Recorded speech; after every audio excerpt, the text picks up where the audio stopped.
I'm trying to take care of two things this morning as I sit in my studio and hold on just a minute. I want to make sure that you all understand that I've got two different cameras going in here, and they're both trying to follow me on two different platforms, one being Facebook Live, the other being Boardwalk Potatoes on YouTube, which will be posted a little later this morning.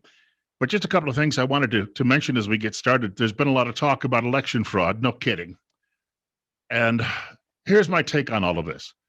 I saw Jonathan Turley on television this morning, and he said, yes, indeed. And remember, he's a liberal and a professor of constitutional law.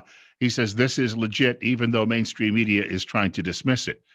But he goes on to talk a little bit more about this and says the real problem here is the rush by the liberals is they try to count as quickly as they can because courts, he says, may then say, well, the counting's done. This case is moot. So they're hoping to get it done as quickly as possible, get it done out of the way, and declare Joe Biden the winner. But you see, there's something much bigger going on here than when we talk about election fraud. This is more about, sure, there are dead people who voted in some places. Some people voted twice. We're seeing all sorts of odd irregularities. Will they be enough to turn it around? Probably not. But the real fraud is the drip, drip, drip of the last 4 years. Russia, Russia, Russia. Ukraine, Ukraine, Ukraine, you name it, whatever they could manufacture against Donald Trump and throw at him. After a while, a lot of Americans who may have even supported the president's efforts when it comes to the economy and deregulation and just overall liberty may have just gotten fatigued by all of this, which was the media's intent, right? In league with the deep state and, of course, is the mouthpiece of the DNC. I think that that's what really happened here. This effort went on to portray Trump somehow as being unfit for office, unnamed sources making all of these allegations and claims, inflating the guy who spoke to the New York Times as anonymous, inflating his role in the White House.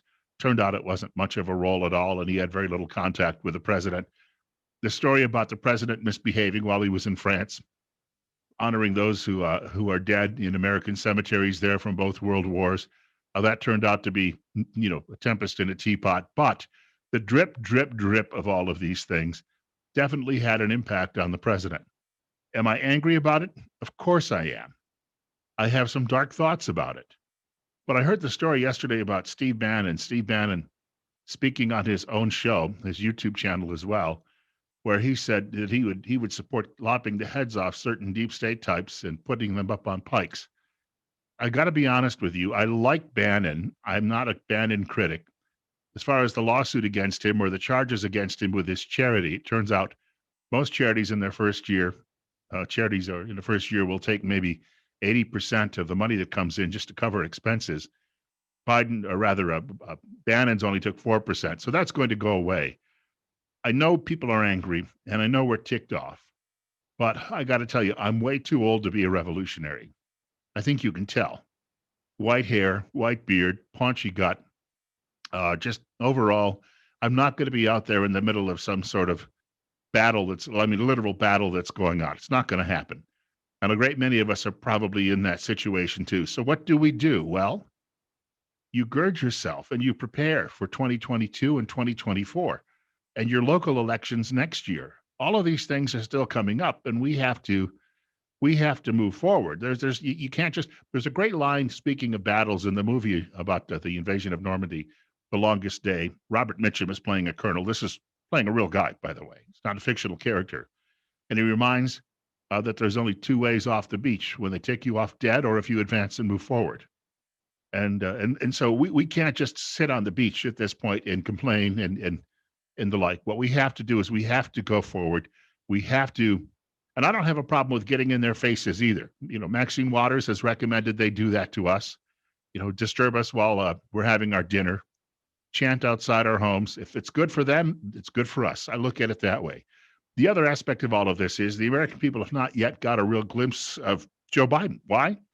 Because mainstream media has been working so hard to cover for Joe Biden, but the man is in mental decline. There was a movie made in the 1970s with Peter Sellers called Being There.